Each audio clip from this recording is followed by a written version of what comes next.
Well, I made some huge mistakes when it comes to getting my blood tested, and I don't want you to make these mistakes. So in this video, I'm gonna show you my blood test results and explain to you the mistakes that I made and also what you can do in order to avoid some of these results. I'm also gonna show you what my plan is to increase some different biomarkers in my body, including testosterone, including calcium markers, including sodium markers, including my LDL cholesterol, how I'm gonna fix all these problems in my own personal health so that maybe you can learn from this and fix your own health in the process. So let's go check it out. All right, so starting from the top, we have creatine kinase. Creatine kinase is an enzyme in the muscles that when it's elevated, it's usually due to overtraining or having a recent muscle damage.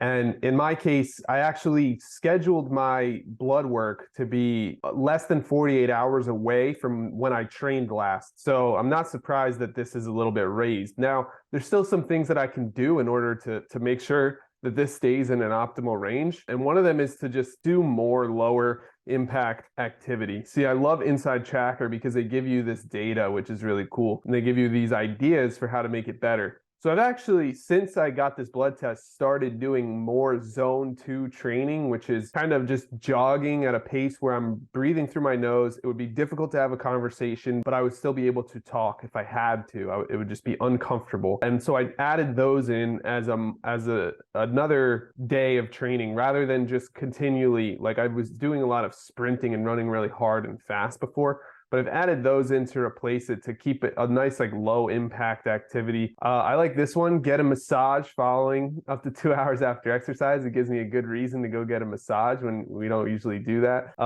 And use curcumin. I actually add turmeric and black pepper to pretty much everything that I eat. So this is pretty much irrelevant for me. I'm already doing that. 24 hours between workouts. Yeah, I usually actually don't do that because I do my cardio in the morning and my weight training later in the afternoon. So then I end up doing cardio again the next morning in less than 24 hours. But hey, I'm making do with what I got. And maybe that's something I can change in the future, but that's what I'm doing right now when I have a very limited time on my schedule to do everything. So I'm just trying to get everything in there. The next one down where I messed up would be sodium, which is very interesting. And it's been a completely flat line here. I'm at 136 millimoles per liter of sodium. And it's interesting because I started adding in hydration powders like the one that I use is Liquid IV, but there's also Element and Prime and all these other companies. Maybe I'll make a video in the future if you're interested in how to kind of get those electrolytes back in. But as you can tell, I'm not doing a very good job. This could be from just excess sweating and not replacing the sodium that I'm losing from my sweat. It could be because I haven't really been eating. I mean, I do eat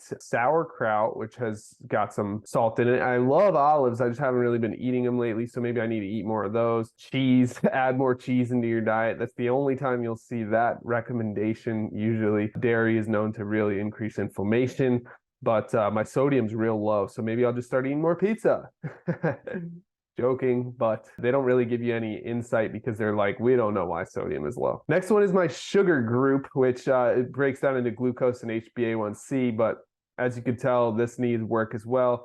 My LDL is a little bit high, which is not good. My glucose is a little bit high. The thing is, with this blood test, I was definitely dehydrated. I know because when they were taking my blood, they really couldn't get it to come out fast enough to fill up the vial. And they were like, this is usually from dehydration. And I can tell you for a fact that I woke up, I drank about 1 little cup of water that's about this size, and I didn't even drink it all at once. I just drank it slowly before going to the test. So I was slightly dehydrated, which will raise a lot of these problem areas. And we'll talk about that more in a bit, but let's see what else it says. Challenge yourself in aerobic workouts by varying the duration of intensity. Well, I just explained how I started doing that since after this blood test with adding more zone 2 in, and I also started doing VO2 max training by hitting that zone 5 range. I can explain that in further detail in another video, but basically I'm varying my aerobic workouts a lot now.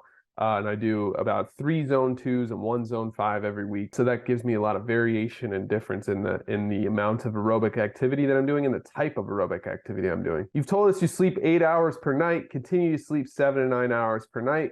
Okay, so that's good. Start taking a 4.5 gram spirulina supplement. I haven't done that yet, so maybe I'll start adding that in, and maybe some beans. What else? I eat a lot of beans, actually. I eat beans almost every day. This is one where I think that my glucose and my HbA1c was actually raised quite a bit from dehydration. You could tell, I mean, they're almost identically raised. Like you can see the slope of this line is about exactly the same in my glucose and my HbA1c. HbA1c is the average amount of glucose in my blood for the past 90 to 120 days. So let's see, 5.4%. And before that, it was still pretty high. It was at the very top of my optimized zone. So that tells me that maybe I should reduce some of the carbs that I'm eating. I usually use carb cycling. There's a chance that like both of these were definitely on on-off days. I can't wait to take another blood test because I'm going to be very methodical and structured about when I schedule it, about being healthy when I do the test. The interesting thing is the first test I took, I actually had an illness. I was sick. I had just traveled from Florida back up here, and I had been partying and doing all types of crazy stuff for 2 days in Florida. Not partying, but not partying, I should say. It was a business trip, but there was drinking and there was some shenanigans going on. We stayed up really late. I lost a bunch of sleep. So the first set of markers that you're seeing in all of these tests, I was not in peak condition, but you could still tell a lot of my markers were good because I was hydrated for the test. The second test, I was dehydrated for the test, which threw a lot of my markers off as well. And this third test that I take, which is going to come up in June, I'm actually going to make sure that I'm super hydrated, super well rested, not doing anything weird or out of the usual for myself the day before, so that I can really see what my actual levels are, because I really don't think that these levels are an accurate picture of my day-to-day health. But who knows? Maybe I'm wrong. Maybe I am a little bit off in all these areas. But yeah, it looks like my glucose is just a little bit too high. Maybe I should reduce the carbs that I'm taking in. I usually only actually eat carbs on the days that I'm training so that I could burn those up. Your body loves carbs and restoring the glycogen in your muscles every time you use them intensely. And so that's why I don't eat any carbs on my non-training days. Like today is not a training day. I'll eat avocado and nuts and chicken, and I'll eat fish a lot of times, and I'll eat anything except for carbs. And basically I just keep it very ketogenic in that sense for Saturdays when I have off and Wednesdays when I usually take a rest day as well. And the thing is, I take those 2 rest days, but the other days I go really, really hard. And that's just the way that my schedule is right now. And that's what I'm dealing with. So that's where we're at. Now, my lipid group is not very good. And this is concerning because lipids are tied directly to heart health. But if you look closer, you could see I'm in the green for all of these. My HDL is perfect in the optimized zone. Triglycerides are down from the last test. That's probably because I was sick for the first one. My cholesterol is slightly raised. Cholesterol isn't necessarily a bad thing. And my ApoB is a little bit higher than I'd like it to be. I'd like it to be below 60, but 66, I'm not mad at it. It's okay. Now my LDL, which is what, some people call like bad cholesterol, is a little bit raised. Before it was at 81, now it's at 85. Again, I was dehydrated for the test, and I've done some things in order to fix this as well, just in case it's not dehydration. And one of those things is I started eating a lot more nuts, and that's going to tie into some other areas of health that I'll get to in a minute. But I started eating more almonds and walnuts and pecans and just adding more nuts into my diet, A, for the healthy fats, and B, they actually do help lower LDL levels in the blood. So that's one thing that I'm using in order to try to combat this LDL level. My liver enzymes were very high, which is kind of concerning, but one of the reasons is the LDL. Another reason is my ALT, or that comes from the glucose levels. Another one, GGT, that's the glucose, the above optimized glucose, and AST. Those are all my liver enzymes. Now, if we look at ALT, that means I have high fasting blood glucose levels. Again, I was overtrained. It was the day after a training day for me. I had booked it because I saw that there was a blood test available the next day. However, if I were to wait, it would have been like weeks and weeks before I could get the blood test. So I was a little bit impatient, and I said, I'll just take that one. And then I also didn't drink enough water. So I really don't think that these are accurate numbers. But it just goes to show you must make sure that you stay hydrated and that you choose a day where you have at least 48 hours of rest, of non-hard workout days before you go and take your blood test, because it'll throw off your numbers like crazy. And this is a lesson learned for me. The really interesting thing is that with dehydration, you would expect to see your albumin levels be really high, and these are higher, right? I got 0.2 grams per deciliter higher, but they weren't yet out of the range where it's concerning. But still, that slope is pretty steep for what it is. So I still think that there's dehydration at play here. My GGT, let's see, does not increase in response to muscle damaging exercise. It often indicates other forms of liver damage. That's concerning. That's concerning, right? So, I'm just going to hope that this number goes down with my next test, as I'm doing things that will also lower my LDL. I'm going to start eating probably less carbs than I usually was before. I'm going to work out in a different way. Like I said, doing more zone 2 training and zone 5 training, mixing those up. I'm also going to, aspartame is an enzyme found primarily in the liver. It's also in the heart.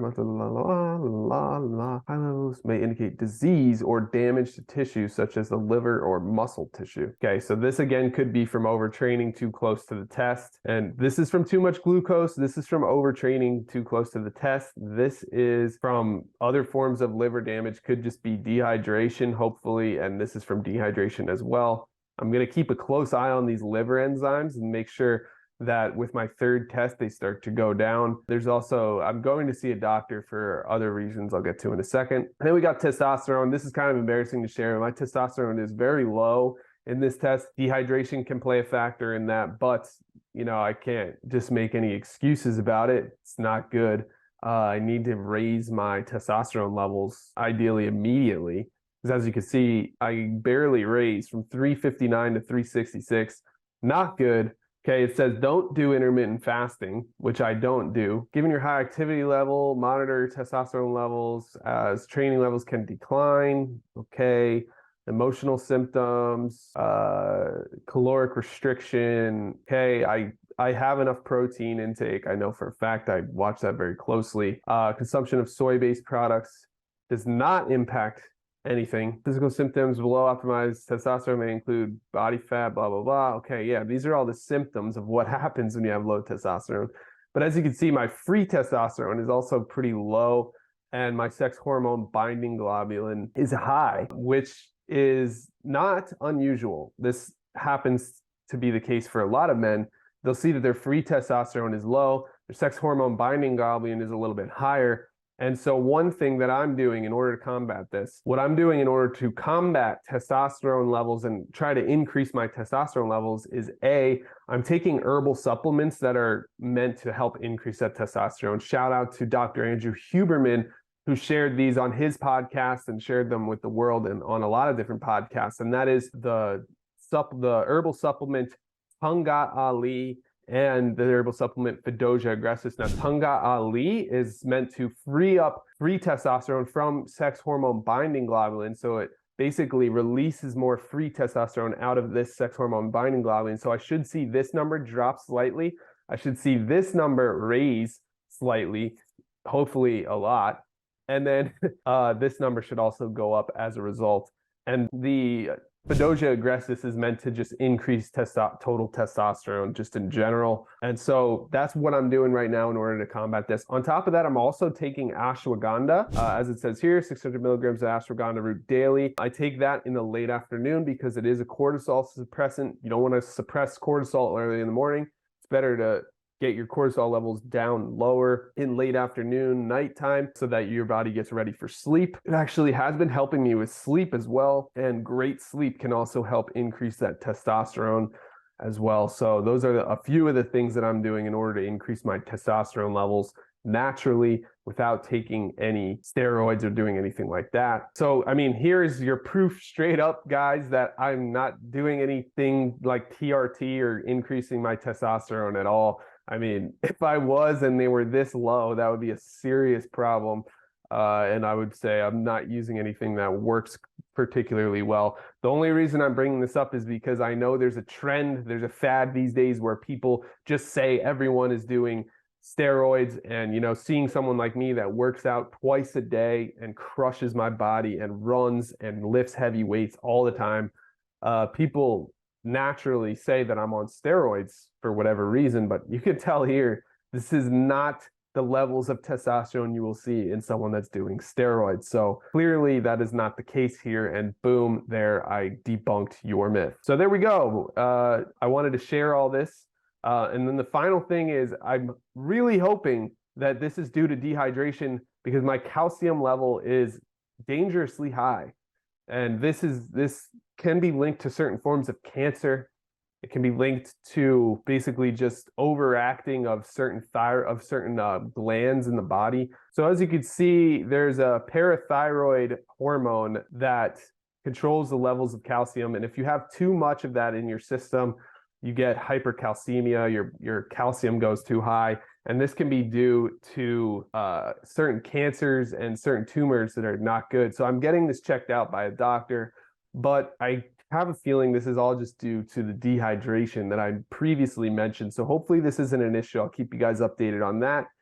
And that is really all I have for these blood test results. So again, my plan of action, is to change my training, right? My training is going to include more zone 2 training that's lower impact, easier on the body, more, you know, just burning the energy for the heart. It actually increases your mitochondria's ability to burn fat for fuel, and it's very good for your heart to do that zone 2 training. And how I'm doing that is I'm doing an hour-long jog 3 times per week. And so I ended up doing about 6 miles, because I do 10 minutes per mile jog. It's a nice, easy jog, not hard at all, but I do that for 6 miles to get that full hour in, so that I get 3 hours per week of zone 2, and then 1 session of zone 5 training per week, where I do 4 minutes of jogging and 4 minutes of all-out sprint as fast as I can, while maintaining 4 minutes, because that's the hard part, right? If you go too hard, you won't be able to keep doing it for 4 minutes. So you have to go hard enough that you can maintain for 4 minutes, and then you go back down to a jog. So it's basically interval training, but you're keeping it at the highest you possibly can for 4 minutes. And you should see that number go up over time as you train that, and as you train the zone 2. So those are the 2 things that I'm doing in my training that's different. And I'm also continuing to lift weights in the afternoons, and continuing to basically just lift heavy weights, 5 to 6 reps, you know, 3 to 5 sets, heavy weights that I can barely lift, but I can do it 5 times, and then that's it.